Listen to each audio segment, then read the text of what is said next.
Everybody is missing something in life. I felt prisoner to my own success. Change is hard. Change is hard. I get it. Change or die. I'm going to change things. So what the hell can we change? If we can see things differently, we can have some different results. Only on Now Media Television Networks. Welcome to Be the Giraffe. I am your host and guide, Chris Jarvis. The show where you can help elevate your business and your life. If you want to elevate your perspective, see a better path, and ultimately stand out and be the giraffe, this is the show for you. I am very excited this week to have on the show my friend of, 7-8 years now, Rick Petry. Rick, great to be on. Great to have you here. Hey, Chris, thank you for inviting me. I'm glad to be here. So we've got a cool show. Rick is a leadership development, organizational development, corporate culture, visionary, speaker, leading transformational expert who's done a whole lot of things. He's also had a bunch of different careers. If you want to get into the flow and learn how to get into the zone and do more in your business and your life, you are going to want to stick around to hear the gems that Rick's going to have for you. Rick, you had a great career. You've been doing a lot of great things lately. It's been super fun to watch. What people don't know is that you were a lawyer, you were a trial attorney, you were super successful. You were the guy that national television networks had comment on high profile cases. You went and taught at a law school. I mean, you were at the top of your game. Yeah, there was a time I was definitely at the top of my game. I could get around in a courtroom pretty good and know a lot about the law, still do. And on the outside, it looked like everything was beautiful. On the inside, that's another story. So for a lot of people on the show, this is about being vulnerable. It's about getting to that. Be the Giraffe is about helping people stick their necks out, see a better path, and try something new, do something new that might be better for them, for their families, for their long-term legacy. And you had everything going really well, if there's at least to the outside. And for a lot of people who are watching the show, if you feel like you're stuck, if you feel like what people see isn't what you feel, if you want to make a change but don't know how to do it, then listening to Rick's story is going to help you. Rick, I know you had this great legal career. Things were going well. Tell us about what was going on with you, what was really happening behind the scenes. I think it's really important, not just for attorneys, but for doctors, professionals, anybody in a corporate world that maybe feels like they're supposed to be happy, but they're not, or other people are expecting them to happy, or maybe they've heard why can't you just be happy with what you have? I think a lot of that, you've told me a lot of that resonates with you. So I think the audience would love to hear a bit about that. Yeah. So, to your point about on the outside, everything looking good, trying cases, winning cases, negotiating favorable outcomes for clients, big house, nice car, all those things, family, all those things, so on the outside looks like, hey, this guy's got it going on. But at the same time, the demands of practicing law, the demand of being a husband, a father to 2 children, over time started to it kind of caught up with me, right? Like, as a trial attorney, you sort of see yourself as this gladiator, right? You take on other people's problems. You're the champion for them. You can't show any weaknesses, because if you do, there's always this concern that they will be exploited and used against you or against your clients. So you really can't talk about it. Who are you going to talk to it about? Your colleagues, your peers? No. They're probably dealing with the same thing, but no one ever says anything because they're concerned about the stigma that would be attached to it. And so at the same time, I had an aging mother. She was well into her 90s. At 89, she fell and broke her hip and recovered from that. I didn't realize that she was living on the West Coast. I was in the Midwest. And come to find out, she was struggling with dementia. So I had to move her out here so I could take better care of her. And so I got all this stuff going on, trying to juggle all these balls at the same time. Over time, it became too much. it became too much, and then things started falling apart. So you get to this, what do they call it? The sandwich generation, when you're taking care of your parents, you're taking care of your children, you're in the middle.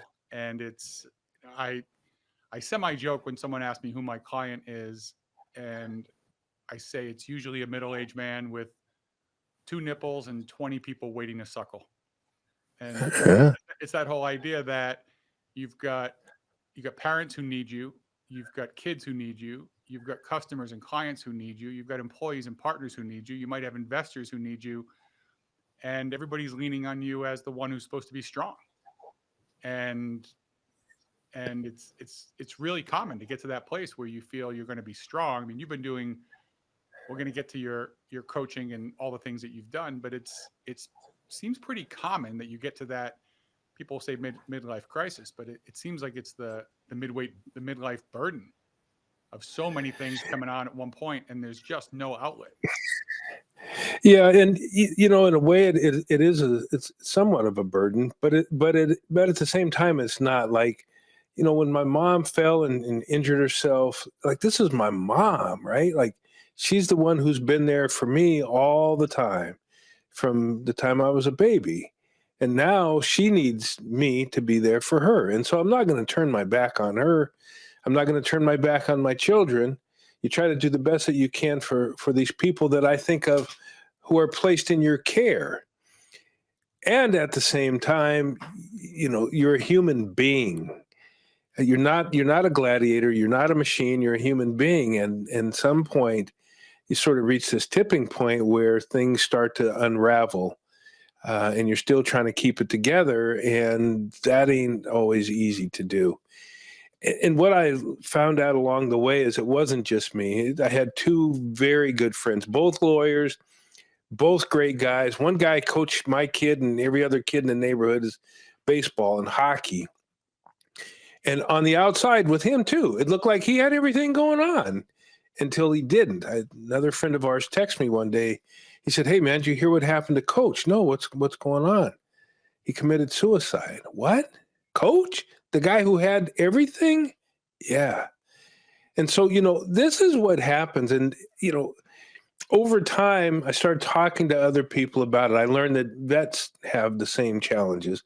Lots of lawyers, doctors, police officers, all these folks who, supposed to be the saviors, carrying these challenges and these struggles. And for me, when I lost those 2 friends, before that, I thought, man, I'm tired of this lawyer thing. I'm sick of lawyers. I've fought so many of them, and I just want to be away from them. But when my friends committed suicide, I said, no, I think my thinking is bad on this. I think that there's really, I gotta figure this thing out, right? I got to figure out what's going on. And if there's something I can do to help, I want to do it. Some people would say committing suicide is a cowardice thing to do because of the negative ripple effect that it has on your family, your friends, all those things. But I thought of it as, how bad must my friends have felt for them to say, this has got to be the best out for me, just to kill myself. So my thinking is, hey, you know what? If I can get involved, if there's something I can do to help, I want to do that. I don't want someone else to have to suffer and feel like that. And so that was the sort of the turning point for me, Chris.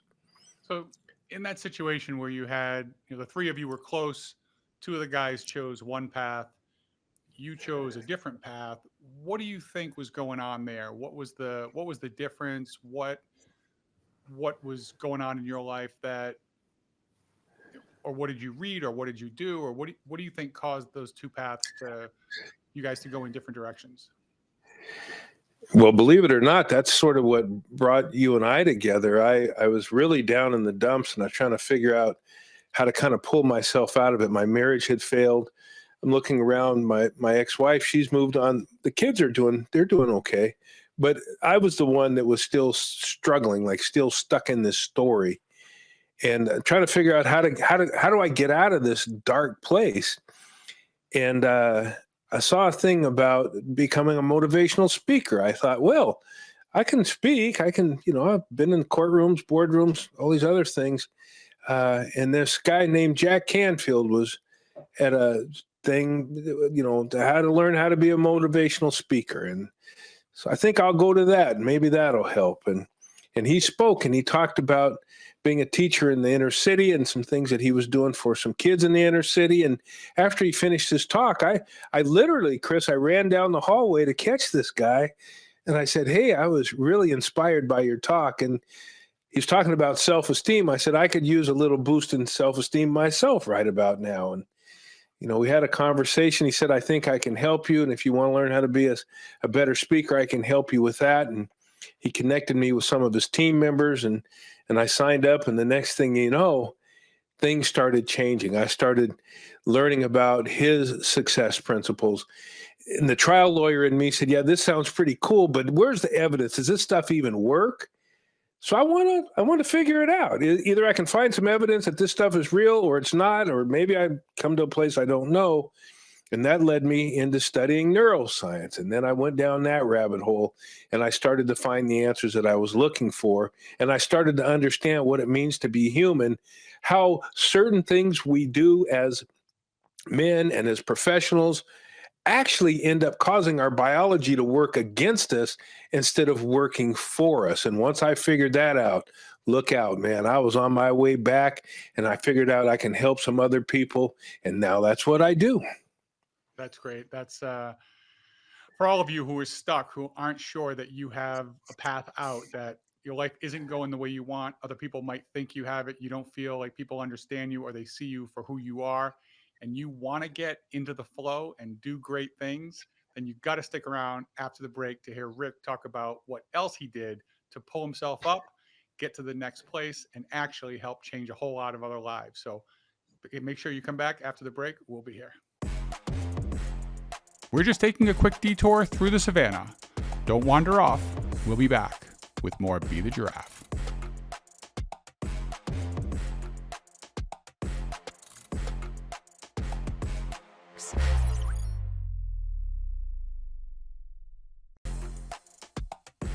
This is Be the Giraffe with Chris Jarvis. It's time to evolve and elevate.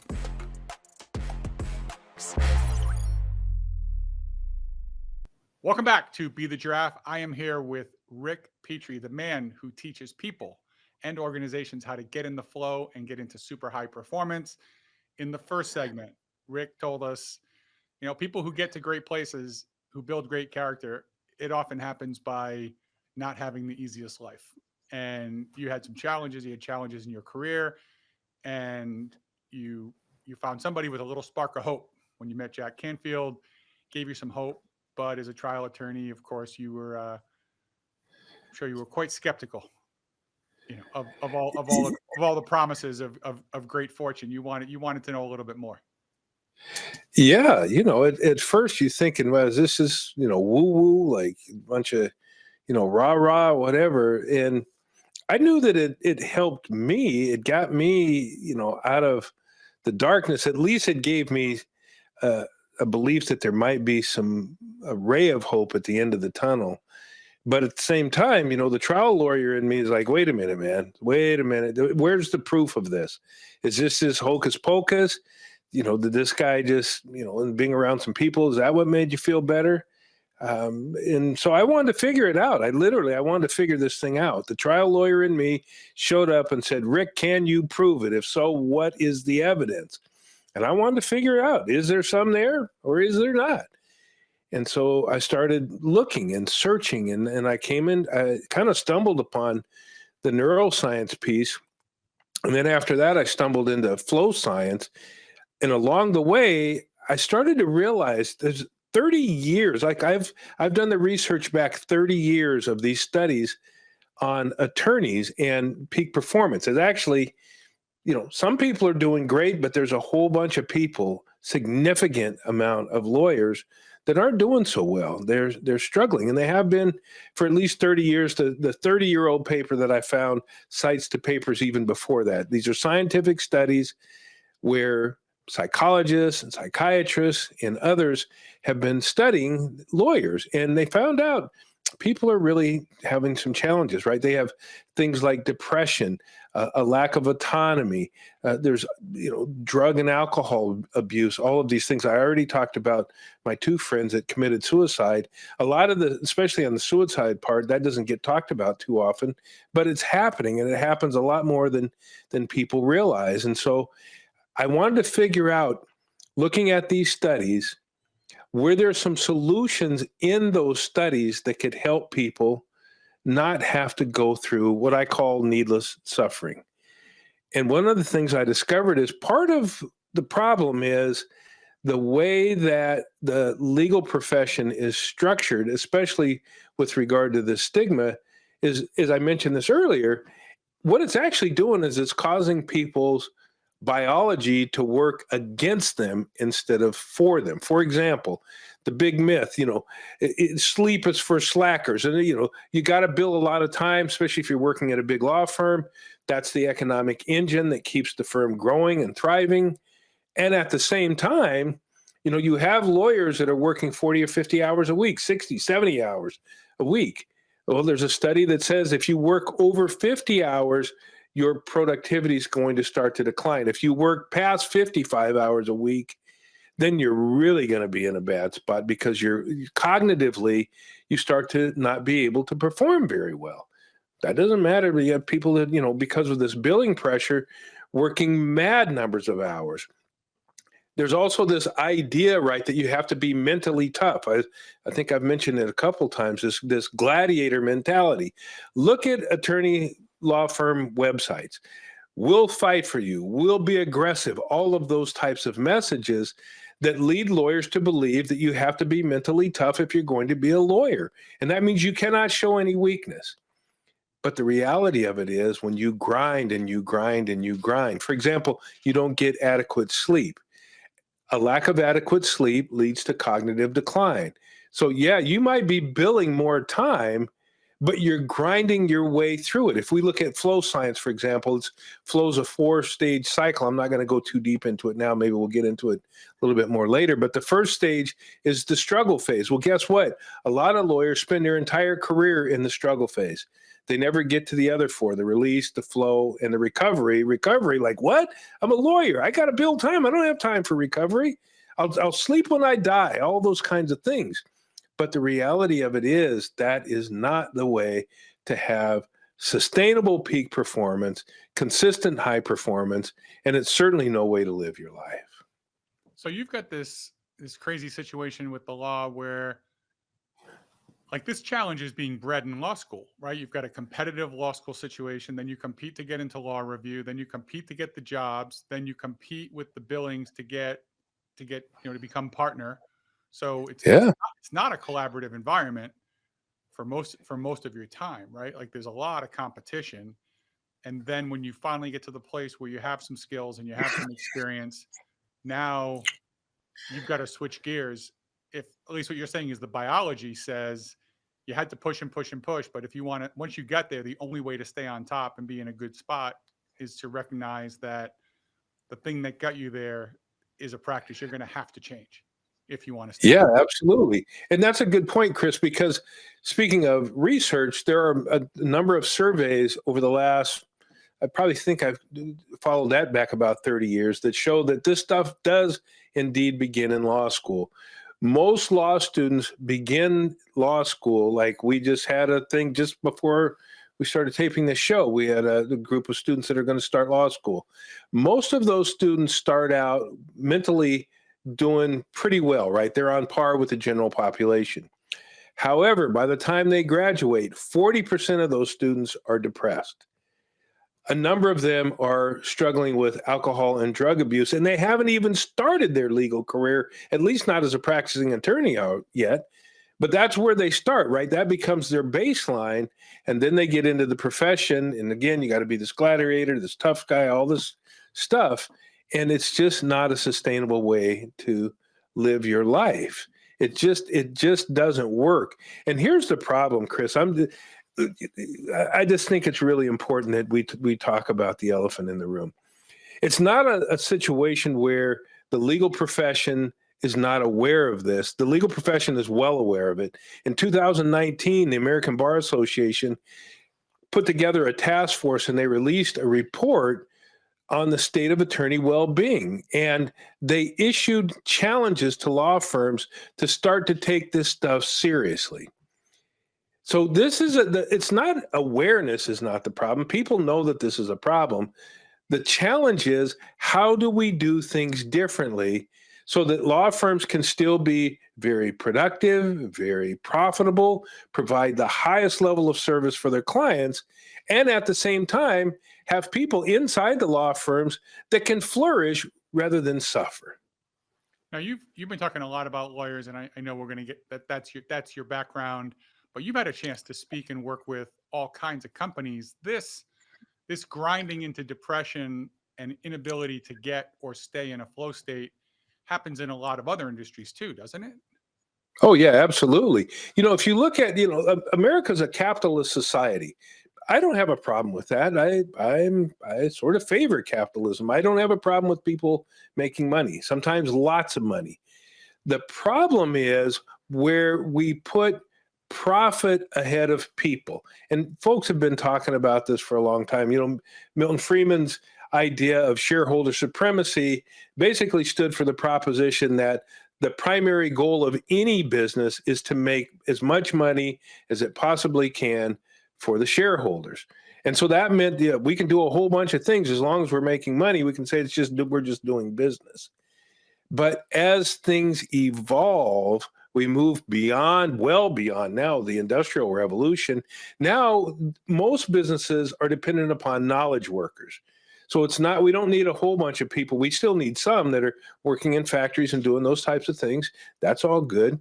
But we have a whole bunch of other people that are knowledge workers. So yes, you're absolutely right. This stuff shows up everywhere because the idea, and I remember I was going to be this motivational speaker. A lot of motivational speakers, they talk about, you're not strong enough. You want to sleep. You don't want to get up, all these things.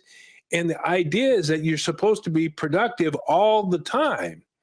But the reality of it is, if you're truly going to be productive, if you're truly going to be a high-performing individual, then it's not about just doing all the time. Look at professional athletes. Here's a great example.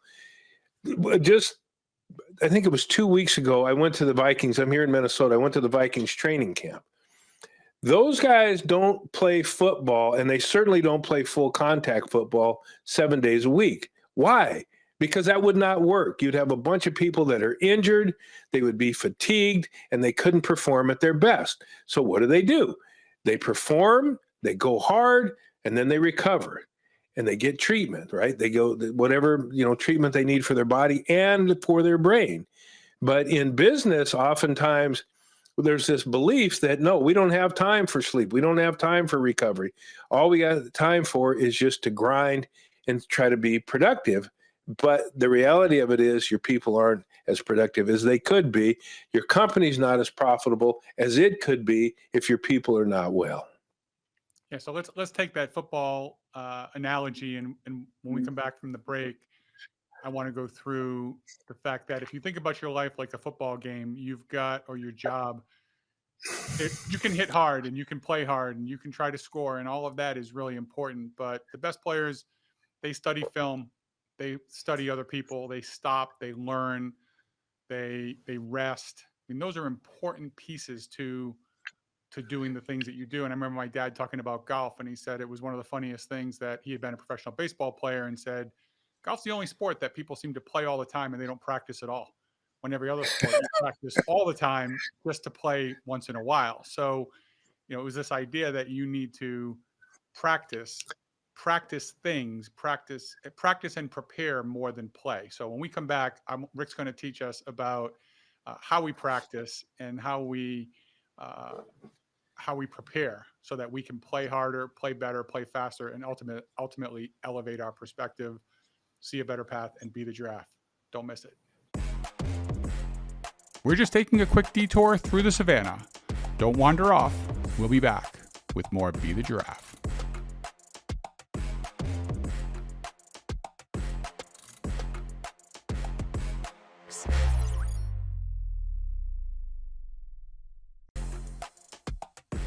This is Be the Giraffe with Chris Jarvis. It's time to evolve and elevate.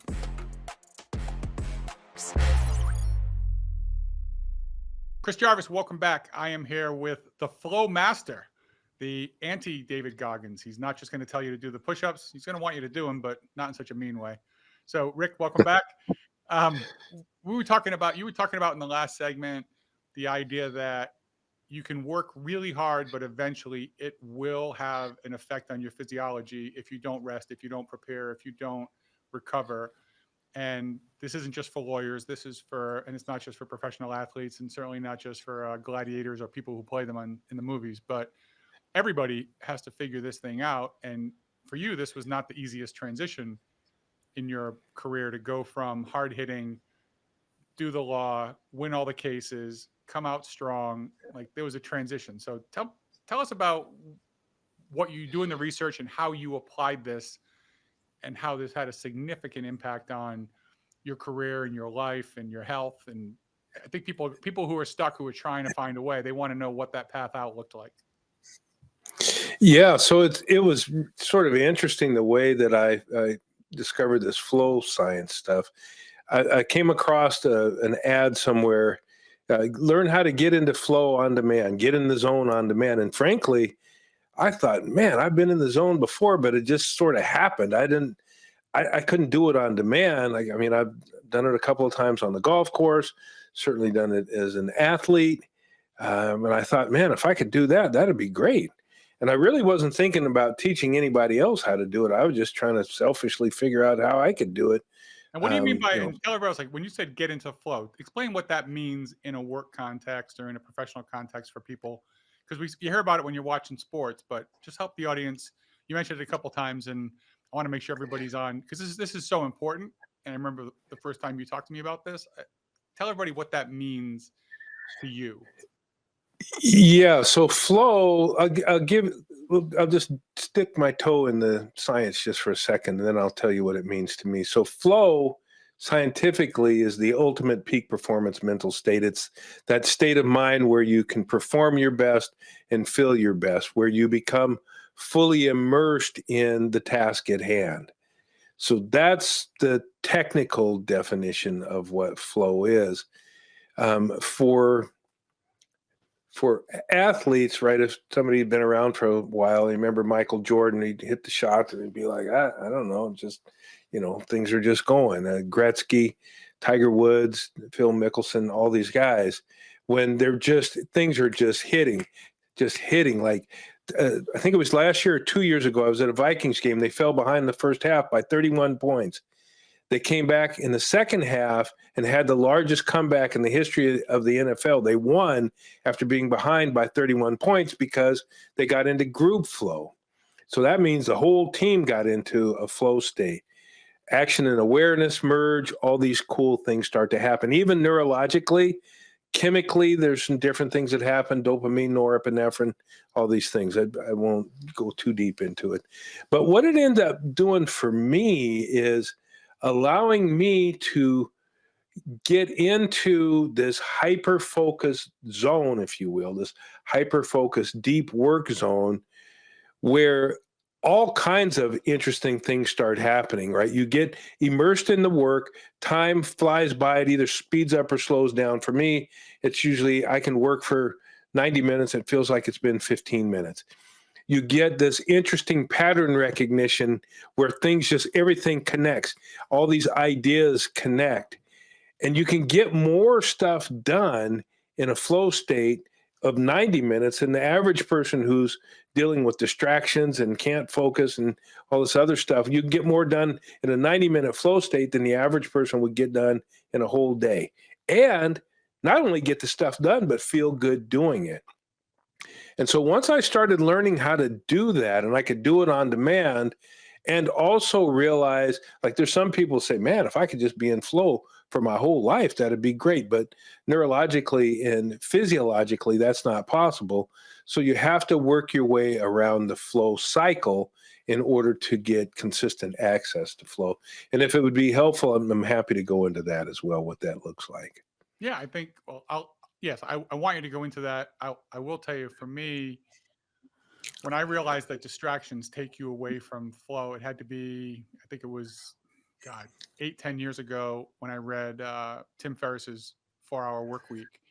And the Yeah. piece of advice I had was that I turned off every notification, and Yep. my phone literally has not rung or vibrated or shown up on my watch for 8 to 10 years.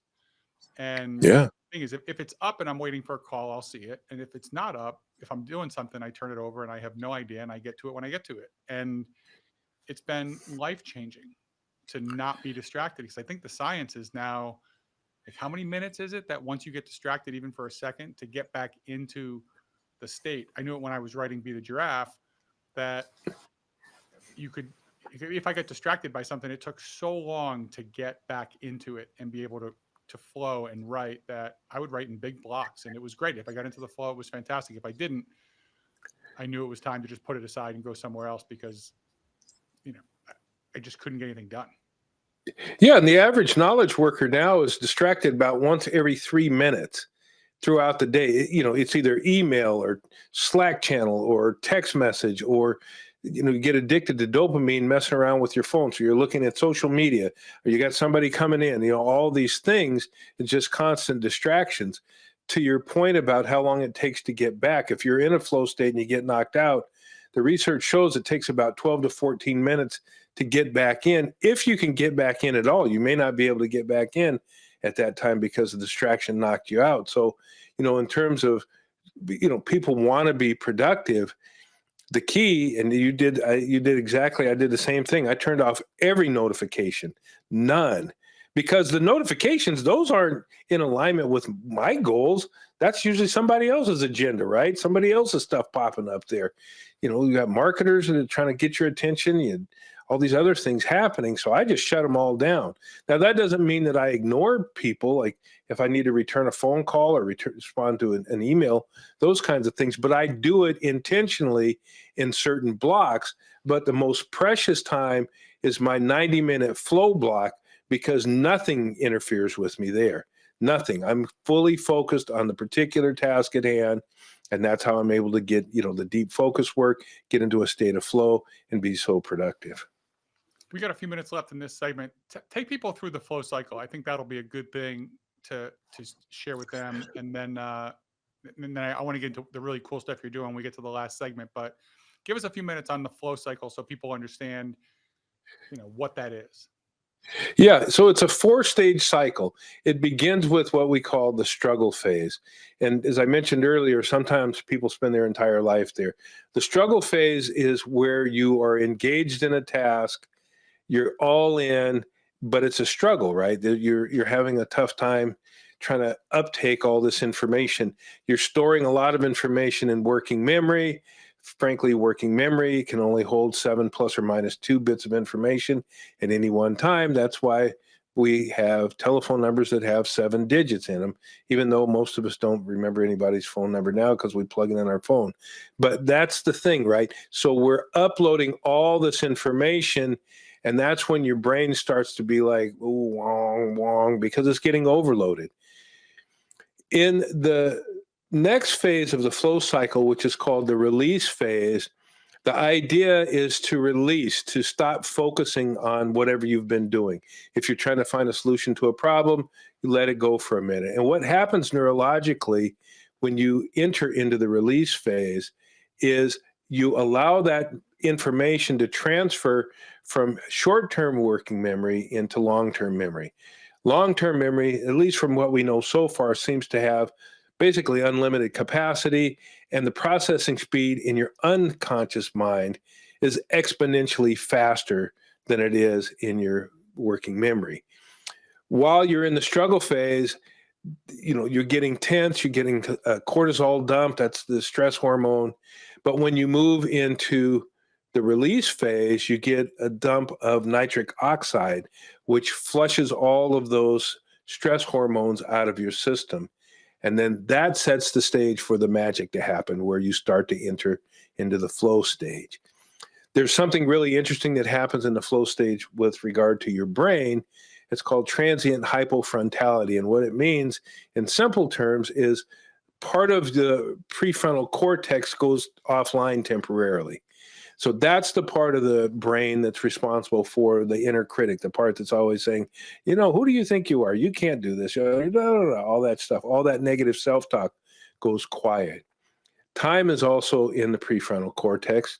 And so then that's what causes time to be dilated. There's this magical chemical cocktail. There's 5 of them: dopamine, norepinephrine, and 3 others. I won't go too deep down into that, but it creates this magical neurochemical cocktail that is so powerful. It's more powerful, for example, than morphine. And that's what causes people to feel so good. And then you also get this interesting pattern recognition thing that starts to go on, where you start to make these interesting connections. Chris, this is like you all day long, right? Because you just think so differently than most people do. But in a flow state, you start making all these pattern connections, and that's where the increased creativity. I think it was University of Sydney did a study, and they found with their subjects a 490% increase in creative problem-solving skills. DARPA, in turn, training military people, 290% increase in skill acquisition or learning. So all of these cool things happen in the flow state. Now, remember, part of what drives that is this neurochemical cocktail that's going on. And you only have so much of that on board at any one time. So at some point, you'll start to notice that things start to slow down. The connections, the creativity, the productivity starts to slow down. And the reason for that is because you're running out of these neurochemicals, at least for now. And so the idea there is, once you start to notice that you pull yourself out of a flow state, and then you move into the recovery phase.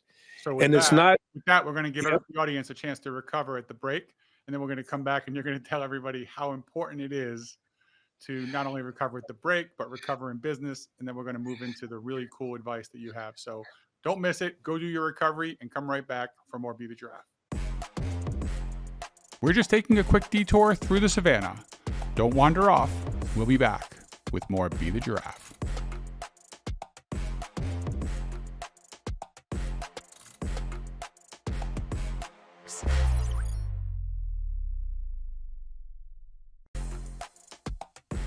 This is Be the Giraffe with Chris Jarvis. It's time to evolve and elevate.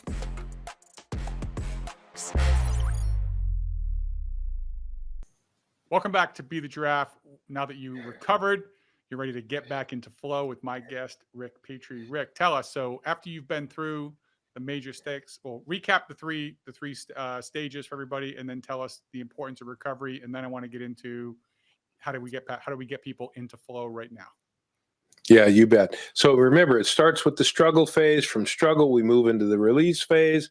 From release, we go into flow. And then when we're coming out, we move into the recovery phase. And recovery in this context, we encourage people to use active recovery protocols, not the typical thing that a lot of people would do: sit on the couch, maybe grab a beer, watch television. That's passive recovery. And your brain's not really at rest at that point. Maybe another day we'll come back and I can talk about the science of that. But for now, active recovery would include things like getting in a hot tub, getting in a sauna, yoga, spending time in nature, those types of things where you can actually recover well. Cold tubs, that's another thing. Those are the same types of things that these pro athletes engage in, because they need the recovery time, but they need to recover physically and mentally at the same time. So something you just said that I think is really, if I got it right, and I want to know if this is what it is. We stress so hard with the things that we think and the things that we do, and jobs are now knowledge-based jobs where we have to do a lot of thinking and a lot of communicating, and it's a lot of work on our brain.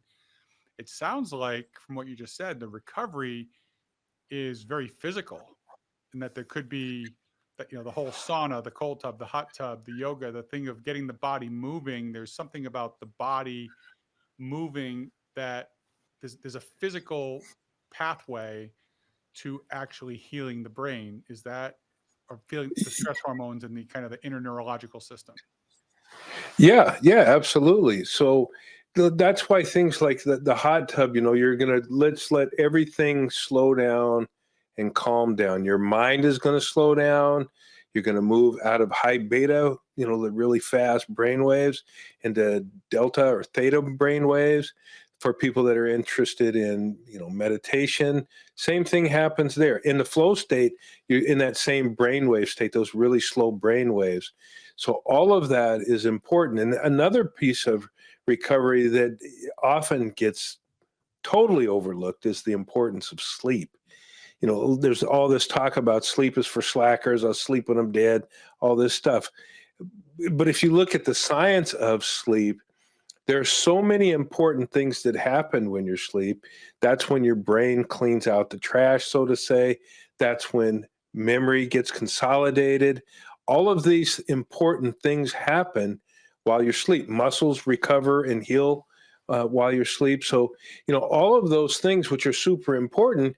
And we've been trained for a long time culturally that, yeah, you don't do that. Sleep's for slack. You don't want to do that. We ain't got time for that. So, yeah, you're right, Chris, that there's a lot of physical activity that's going on in recovery, along with a lot of things going on in your brain that are critically important for peak performance. Okay, so tell people, we've got about 5-6 minutes left. What do we have for tips to get into flow, tips to recover? What are some things people can do right now? What kind of stuff are you teaching people who are asking? This is what you get paid to do. What are some of the tips for getting into flow? What are some of the tips for staying in flow, getting back into flow, getting into flow more often? What are some good things the audience can do? Yeah, the first thing is something that we talked about earlier, and that's get rid of the distractions. Eliminate distractions. Like in my office, I will close the door, and when I close the door, people know, oh, he's flowing. Don't go in there, because I just don't. That's a boundary that I've created.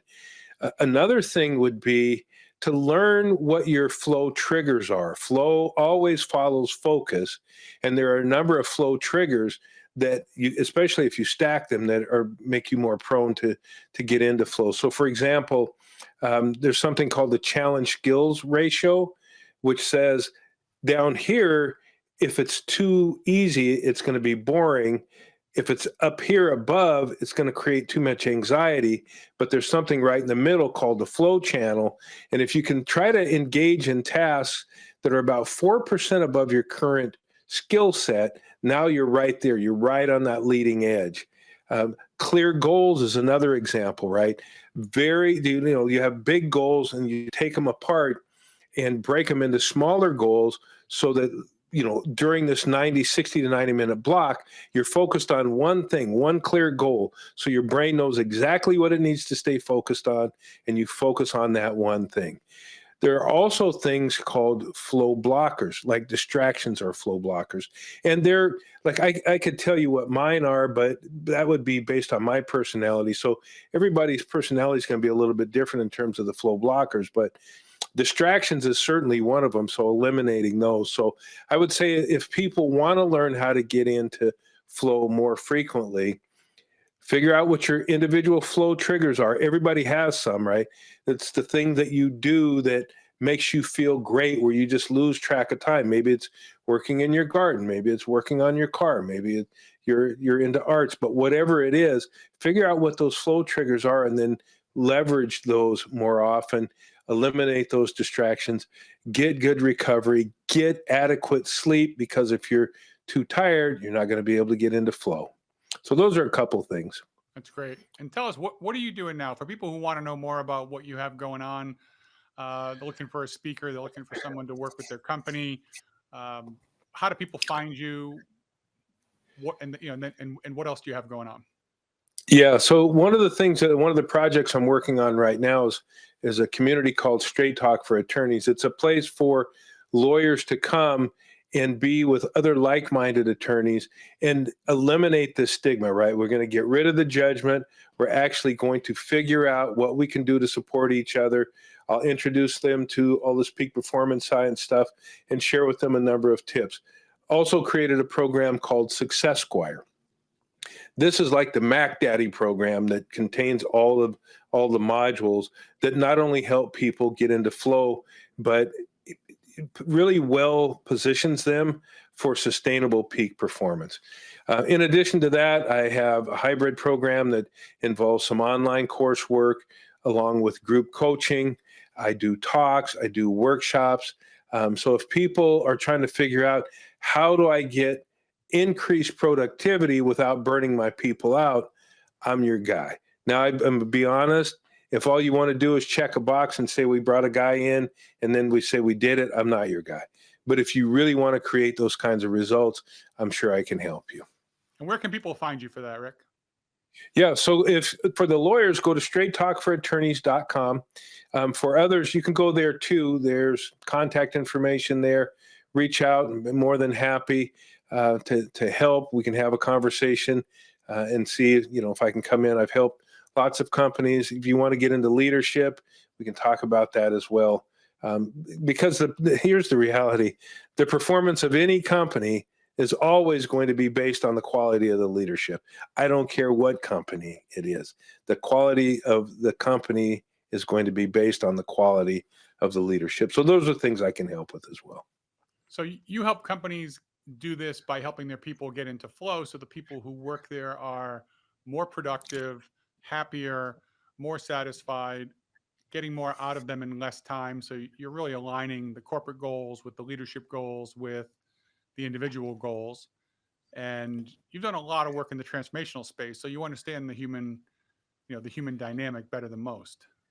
Yeah, absolutely. And, talking about leadership, one of the things that I think people often miss in terms of leadership is that you're leading people. So if you're going to be leading people, as a leader of an organization, you're always trying to get the best out of your people in terms of productivity. But if you don't understand how people work, the conditions that they need in order to achieve the highest level of productivity, then you're really not going to be a very effective leader. I mean, there's lots of different leadership styles from command and control. I have a program called the 7 Levels of Leadership that talks about relational leaders and all these other types of leadership skills. And it's really no different than, you and I both have kids. Things I do with one kid would work great for that kid, but it would work terribly for another kid. But we always are trying to, if you don't have good leadership skills, you might be just trying to do the same thing to everybody. And now you're frustrated because it's not working. Well, yeah, that's because you don't understand people and how to get the best out of people. So yes, you're right. It's lining up the organizational goals with what do I have to do to get my people to be able to achieve those goals. Rick, this has been always fascinating. It's always great when I get a chance to talk to you, and you talk about bringing the best out of people, and you always bring the best to me, to my team, and now to my show and to the audience. So for that, I want to say thank you, brother. It's great to have you. Yeah, thank you. It's always a pleasure to be in your company and to have these great conversations. So thank you again for inviting me to join you.